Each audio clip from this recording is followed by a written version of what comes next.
Hello, I'm Josh Court and this is Matthew Coulson. First of all, since there was no Premier League last weekend, we're going to do two player reviews and one comparison. So our first player review will be Aaron Ramsey. Tell me what you think. Well, first of all, I don't like to just say a player is this good. It's very difficult to do. So I'll rather compare him to someone else. And the player I'd compare him to is Jordan Henderson of Liverpool. They play slightly different positions, but they're both good, young, dynamic midfielders with great vision, good passing, keep the ball well. The problem is that they both have this superstar sort of potential, and with this superstar potential, it's expected that one day they'll sort of be prodigious goal scorers or assist makers, like someone in the ilk of Santi Cazorla for Arsenal. But I don't see either of them really fulfilling that ability because neither of them are really players like that. So I think that's always going to be a problem for the two of them. But if they fancy them for what they are, as very good players and with more experience, because they're both inexperienced, Aaron Ramsey can be a very solid player in the midfield for Arsenal for years to come. So looking back over the years, obviously Aaron Ramsey had his double leg break a few years ago against Stoke. And when he came back, obviously you're barely match fit when you come back into scenario. I mean, you will be match fit. Sure. But why was Aaron Ramsey so poor last season then? Obviously the Arsenal fans were calling for his head and all sorts of things. Why was he so bad if you compare him to this season? Well, it's difficult. I mean, you got to put it down to confidence a lot.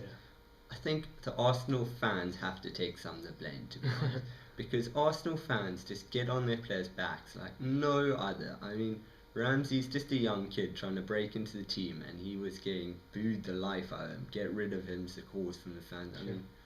But I mean, it just happens to players. It's very difficult to explain exactly why. But I think potentially also Ramsey coming back into the team, trying to get. I mean, he was match fit enough to play, but not at a physical peak because he had been out training so long. That's a big aspect of his game too. But also because now he was being forced to play on the right wing, which he's not a natural. He's not a winger, and he was trying to play on the right wing.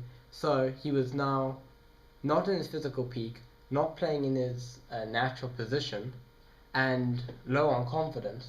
So I think that altogether brought his game down a lot.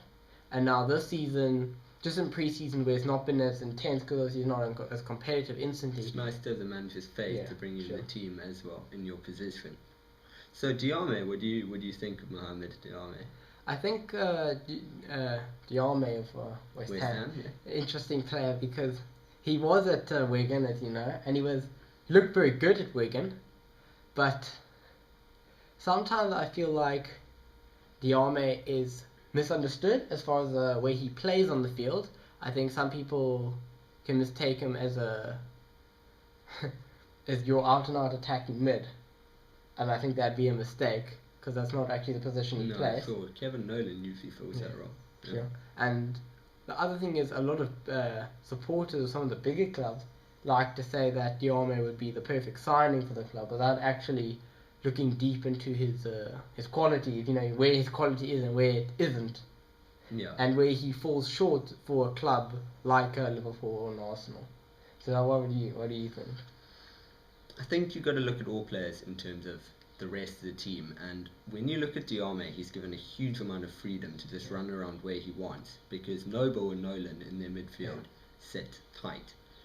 You put him into a bigger team and ask him to simply play a role, you know, sit there and play a position as don't get so much freedom. He's not the big man in the team now. You know, he's not going to be nearly as effective. So I don't think he'll ever truly be a big team player, to be honest, because of that fact. But saying that, he's a great player for a smaller club where he can be the main man and he really does a lot of damage in that midfield. And since, last thing on Diame, since he's actually not an older player, you know, not in his 30s or anything, and he still has time to improve, you know, I'm not talking about 15 years or anything, but he has time. So should be 50 right then. So, do you think in the future, if he, let's say, did keep developing every season at his peak, 28, he would be good enough to play in a not title contender team, but in a, say, fourth place European team? Well, you look at Ramirez at Chelsea, right? And he's quite a similar player, to be honest. They both do a lot of hard yards in the midfield. Ramirez seems to have more in front of goal for me than Diame. So maybe he needs to look at working on that. But Chelsea have obviously taken the same sort of approach as West Ham with one athletic midfielder. And you need someone to really realise what type of player he is, and all clubs will see that and say, yes, he's our solution. I can't see it. So I can't see him being bigger than a fill-in sort of player at a big team. Sure. On to a player comparison, which I think is actually very interesting. None of the fans asked us for suggestions. They asked us for Ramsey and Diame. But our comparison today, we thought we'd go something a bit different, not such big names. We're going to go with Ryan Shawcross of Stoke, Hangeland of Fulham, and Williams of Swansea. 3 centre-backs, all been linked with bigger teams in the Premier League before, and all very good for their clubs. So start us off, Matt, from best to worst. From best to worst? Yeah.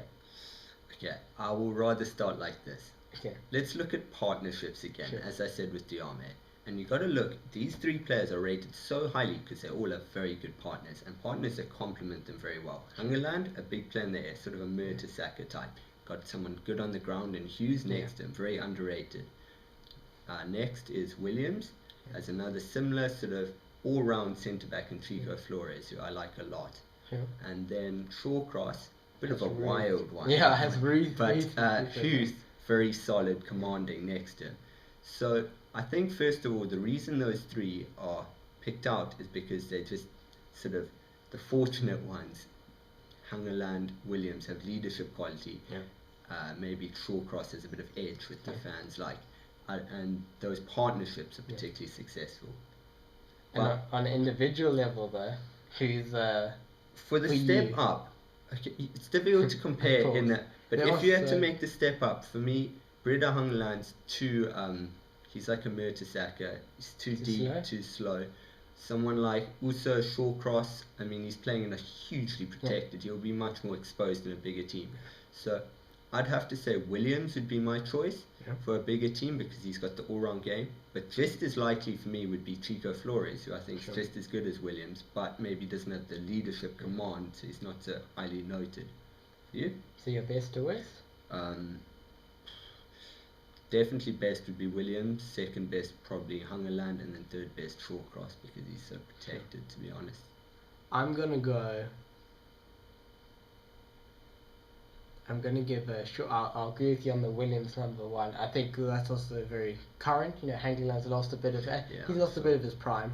So I'm going to give Shawcross, who's still very young, over him, and then put Hangeland last. Not that I think Hangeland's now a bad defender or anything, just because I those 2 tricked me as well, but I wasn't sure. But Williams as Flores is very good, and also because of the way the Swansea play, Williams clearly can play the ball. It's very difficult to play in a team where you are trying to attack and you're letting yourself be exposed, and that's where Williams and Flores are still turning out the goods for them. You've got to give them a lot of credit. Great ball players. Anyway, thank you for watching The Prem Life. If you want to contact us, you can use the hashtag ThePremLife or use the email address ThePremLife@gmail.com. Thanks for watching.